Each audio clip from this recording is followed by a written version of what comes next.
अस्सलाम वालेकुम dear students.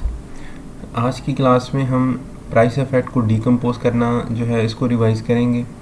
और जैसे कि हम जानते हैं कि हमारे पास जो प्राइस इफ़ेक्ट है इसके दो पार्ट हैं, यानी सब्स्टिट्यूशन इफ़ेक्ट और इनकम इफ़ेक्ट। तो हमारे पास मेन ओवरऑल तो तीन अप्रोचेज हैं, लेकिन हमारे कोर्स के अंदर जो ज़्यादा पेपर्स के अंदर रिपीटेड हैं वो दो हैं। एक हिक्सियन अप्रोच है और दूसरी जो है वो सलुट्स्की अप्रोच है।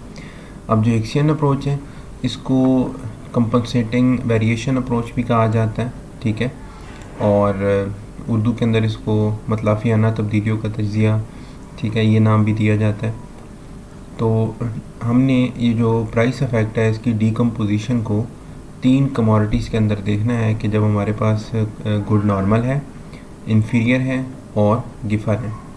आज के लिए जो हम डीकम्पोजिशन करेंगे वो नॉर्मल गुड के केस में करेंगे, और उसमें सबसे पहले हम इसको थ्योरेटिकली देखेंगे कि किस तरीके से हम प्राइस इफ़ेक्ट को एक्सप्लेन करते हैं, और उसके दो पार्ट जो हैं इस्तबदाली असर और अफसर आमदनी यानी सब्स्टिट्यूशन इफ़ेक्ट और इनकम इफ़ेक्ट को किस तरह उसके अंदर से निकालेंगे।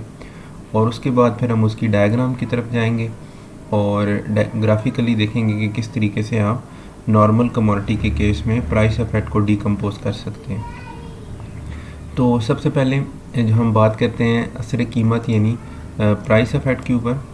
अब प्राइस इफ़ेक्ट क्या है, हम जैसे कि जानते हैं लॉ ऑफ डिमांड के जो अंदर हम पढ़ते हैं कि प्राइस में अगर इजाफ़ा किया जाए तो हमारा कंज्यूमर जो है उस चीज़ की डिमांड जो है वो कम कर देता है, और अगर हम मार्केट के अंदर प्राइस में कमी कर दें तो कंज्यूमर उस स्पेसिफ़िक जो कमोडिटी है उसकी डिमांड के अंदर इजाफ़ा कर रहा होता है। अब ये जो नेगेटिव रिलेशनशिप है यही जो लॉ ऑफ डिमांड है, और इसी चीज़ को सामने रखते हुए हमने प्राइस इफ़ेक्ट निकालना होता है। अब हमारे सामने जो सवाल आता है वो ये कि जब भी कीमत कम होगी सपोज़, तो डिमांड में इजाफ़ा होगा। अब ये जो डिमांड में इजाफ़ा होगा या ख़रीदारी में उसका इजाफ़ा होगा, इसकी बैक पे दो रीज़न हैं, ठीक है, दो वजूहात हैं कि उस शख्स ने, हमारे जो कंज्यूमर है, उसने डिमांड में इजाफ़ा करना है।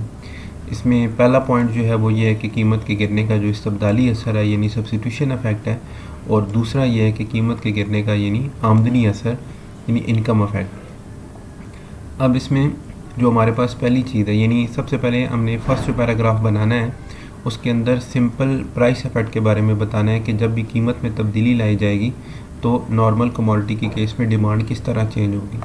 अब जैसे यहाँ पे हम प्राइस की कमी जो है उसके साथ देख रहे हैं, तो आपने यहाँ पे वो चीज़ बतानी है कि जब भी कीमत कम करेंगे तो हमारी डिमांड में किस तरह से इजाफ़ा हो रहा होगा।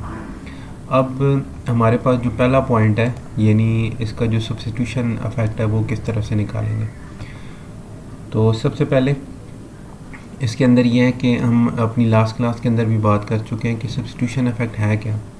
नॉर्मली जब भी हम कीमत में कमी करते हैं किसी कमोडिटी की, तो वो अपने मुतबादिल के मुकाबले में, अपने सब्स्टिट्यूट के मुकाबले में निस्बतन सस्ती हो जाती है।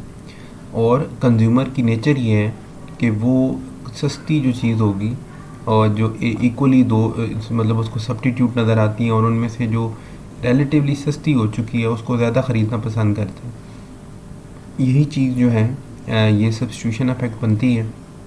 जैसे यहाँ पे उसने लिखा है कि जो एक्स शय की कीमत में अगर आप कमी कर दें, ठीक है, तो सारे एक्स शय के बदल यानी वाई को छोड़कर एक्स की जो ख़रीदारी है उसमें इजाफ़ा कर देता है। यानी वो वाई कमोडिटी जो है उसके मुकाबले में एक्स को निस्बतन सस्ता महसूस करता है कि ये मुझे ज़्यादा ख़रीदने को मिल रही है, तो वो वाई को छोड़ के एक्स को ख़रीदना शुरू कर देता है। शर्त ये है कि वो आपस में क्या हों, सब्स्टिट्यूट हों, ठीक है। अब ये हो गया हमारा सब्स्टिट्यूशन इफ़ेक्ट। और अगर हम कीमत में कमी करेंगे तो सब्स्टिट्यूशन इफ़ेक्ट की वजह से डिमांड में इजाफ़ा होगा। यानी अगर हम जो स्पेसिफ़िक कमोडिटी है जिसके ऊपर हम बात करें, जैसे हमारी इस मिसाल के अंदर एक्स है, तो एक्स की कीमत में कमी करने से डिमांड में इजाफ़ा होगा। दूसरी चीज़ ये कीमत के गिरने का जो असर आमदनी है या प्राइस इफ़ेक्ट के अंदर जो दूसरा पार्ट है हमारे पास इनकम इफ़ेक्ट, ये क्या है कि जब भी हम किसी कमोडिटी की कीमत में कमी करते हैं, सपोज़ यहाँ पे एक्स की बात हो रही है, तो हमने एक्स की कीमत जो है उसके अंदर कमी कर दी, तो उससे क्या होता है कि आपके कंज्यूमर की रियल इनकम यानी हकीकी आमदनी में इजाफ़ा हो जाता है। नॉमिनली इजाफा नहीं होता, यानी जो पहले उसके पास इनकम लेवल है वही इनकम लेवल बाद में भी है। प्राइस चेंज होने से पहले सपोज़ अगर एक शख्स के पास 100 रुपये है तो प्राइस चेंज होने के बाद भी उसके पास लेवल ऑफ इनकम वही है, लेकिन हकीकी आमदनी में यानी परचेजिंग पावर में इजाफा कैसे होगा कि वो उसी लेवल ऑफ इनकम से, उसी अमाउंट ऑफ मनी से पहले के मुकाबले में ज़्यादा चीज़ें ख़रीदने के काबिल हो जाता है। मिसाल के तौर पे अगर हमारे पास कंज्यूमर जो उसकी इनकम 100 रुपीज़ है और जो कमोडिटी है उसकी कीमत 50 रुपीज़ है, तो इसका मतलब है कि वो उस कमोडिटी की 2 यूनिट ख़रीद सकते हैं। अब अगर हम कीमत को कम करके 20 कर दें तो उसी 100 रुपये में 20 रुपये के हिसाब से वो उसके 5 यूनिट ख़रीद सकता है। अगर हम कीमत और कम कर दें तो 10 रुपये पे ले जाएं तो अब 100 रुपये के अगर उसके पास पैसे हैं तो 10 रुपये का 1 यूनिट हो चुका है, तो मार्केट से वो उन 100 रुपये के अंदर 10 यूनिट परचेज़ कर सकता है। इसका मतलब ये हुआ कि उसके पास इनकम लेवल तो वही है, लेकिन जैसे जैसे कीमत कम होती जा रही है वो शख्स उस कमोडिटी को पहले के मुकाबले में ज़्यादा ख़रीदने के काबिल होता जा रहा है। तो ये जो ज़्यादा उसकी जो परचेजिंग पावर का ज़्यादा होना है, इस चीज़ को हम कह रहे हैं इनकम इफेक्ट या जो असर आमदनी। अब हम अगर इसको डायग्राम्स के अंदर देखें तो किस तरह होगा। मेरी बुक के अंदर ये फिगर 22 है, ठीक है। इसमें यहाँ पे ये देखें एक्स एक्सिस पे लिखा हुआ है कि एक्स जो है ये एक नॉर्मल गुड है, ठीक है। अब हमारे पास जो इनिशियल इक्विलिब्रियम पॉइंट है वो E1 है।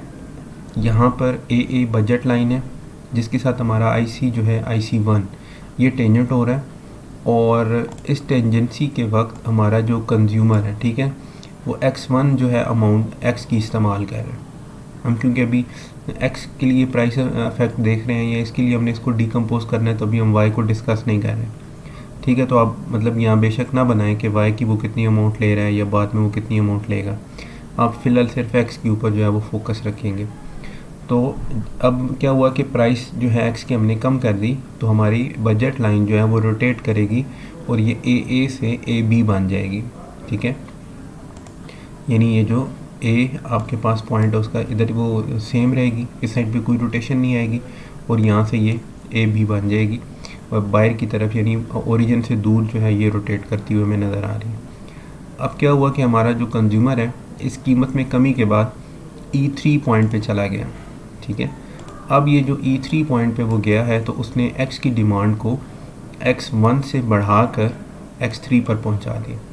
अब X1 से जो X3 तक की टोटल मूवमेंट है ये प्राइस इफेक्ट है, ठीक है। अब हम इसको डिकम्पोज कैसे करेंगे, तो उसके लिए हमें ये करना होगा कि ये जो नई बजट लाइन बनी है कीमत में कमी के बाद, इसके पैरेलल एक लाइन जो है हम बनाएंगे जो कि पुराने IC को एक पॉइंट पे टेंजेंट करेगी, ठीक है। यानी जो नई बजट लाइन है इसके पैरेलल एक लाइन वापस लाएंगे अपने पुराने IC की तरफ, ठीक है, और उस लाइन ने पुराने IC को एक पॉइंट पे टेंजेंट करना है, क्रॉस नहीं करना चाहिए, ठीक है। टेंजेंट से मुराद है जस्ट एक पॉइंट पे टच कर रही होगी।